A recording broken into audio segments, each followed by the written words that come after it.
আমি ভিকি গুপ্তা। আজ আমরা গর্ভাবস্থায় ডায়াবেটিস নিয়ে আলোচনা করব। আমরা জানব কেন এটি গর্ভাবস্থায় হয়, কিভাবে এটি প্রতিরোধ করা যায় এবং কোন কোন কারণগুলি এর কারণ হতে পারে। আমরা এই বিষয়গুলি সম্পর্কে জানব। প্রথমত, গর্ভাবস্থায় ডায়াবেটিস মানে গর্ভাবস্থায় ডায়াবেটিস হওয়া, যা আমাদের আগে ছিল না। আমরা যখন গর্ভবতী ছিলাম না তখন আমাদের ডায়াবেটিস ছিল না, তবে গর্ভাবস্থার কারণেই আমরা এটি বিকাশ করি। 2-4 থেকে 2-8 সপ্তাহের মধ্যে আমাদের এই ডায়াবেটিস হওয়ার সম্ভাবনা বেশি থাকে। দ্বিতীয়ত, এই ডায়াবেটিসের কারণ কি? প্রথমত, এটি প্লাসেন্টা দ্বারা হয়। প্লাসেন্টা এর কাজ হল আমাদের শিশুকে পুষ্টি সরবরাহ করা। এর পাশাপাশি এটি হরমোনও তৈরি করে। এই হরমোন আমাদের ইনসুলিনকে ব্লক করে, যার ফলে ইনসুলিন প্রতিরোধ ক্ষমতা তৈরি হয়। আমাদের রক্তের শর্করা ইনসুলিন দ্বারা নিয়ন্ত্রণ করা যায় না, যা এই অতিরিক্ত চিনি আমাদের রক্তপ্রবাহে প্রবেশ করতে দেয়, যার ফলে ডায়াবেটিসের মতো লক্ষণ দেখা দেয়া। এর লক্ষণগুলি কি কি? প্রথমত, আমরা অতিরিক্ত তৃষ্ণা, গলা শুষ্ক হওয়া, ঘন ঘন প্রস্রাব হওয়া, ক্লান্তি এবং চরম ক্ষুধা অনুভব করতে পারি। আমরা কিভাবে এটি প্রতিরোধ করতে পারি? আমাদের নিয়মিত ব্যায়াম করা দরকার।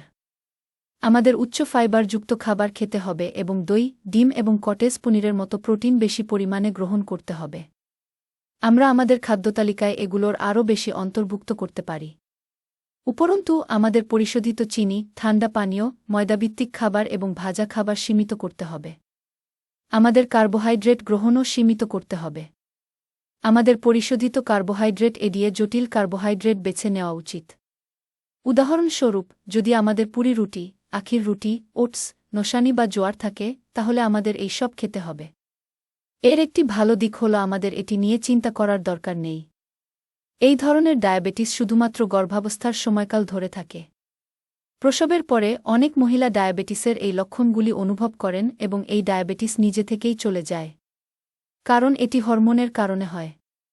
তদুপরি, যদি এটি খাদ্য দ্বারা নিয়ন্ত্রিত না হয়, তাহলে আমাদের ডাক্তার প্রথমে আমাদের খাদ্য নিয়ন্ত্রণের পরামর্শ দেবেন। উপরন্তু, তারা আমাদের চিনির মাত্রা পরীক্ষা করতে বলবেন। যদি আমরা মনে করি যে আমাদের চিনির মাত্রা বেশি, তাহলে আরও জটিলতা রোধ করার জন্য আমরা ওষুধ এবং ইনসুলিন ইনজেকশন শুরু করতে পারি।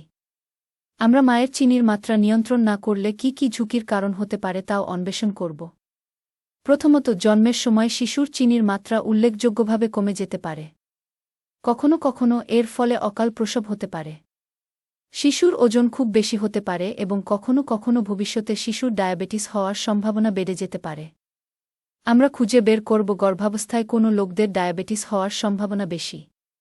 উদাহরণস্বরূপ, যদি আপনার পিসিওডি থাকে বা পারিবারিকভাবে ডায়াবেটিসের ইতিহাস থাকে, অথবা যদি আপনার ওজন বেশি হয় এবং আপনি ব্যায়াম করেন না, অথবা যদি আপনার অস্বাস্থ্যকর জীবনধারা থাকে, তাহলে এই লোকদের ডায়াবেটিস হওয়ার সম্ভাবনা বেশি।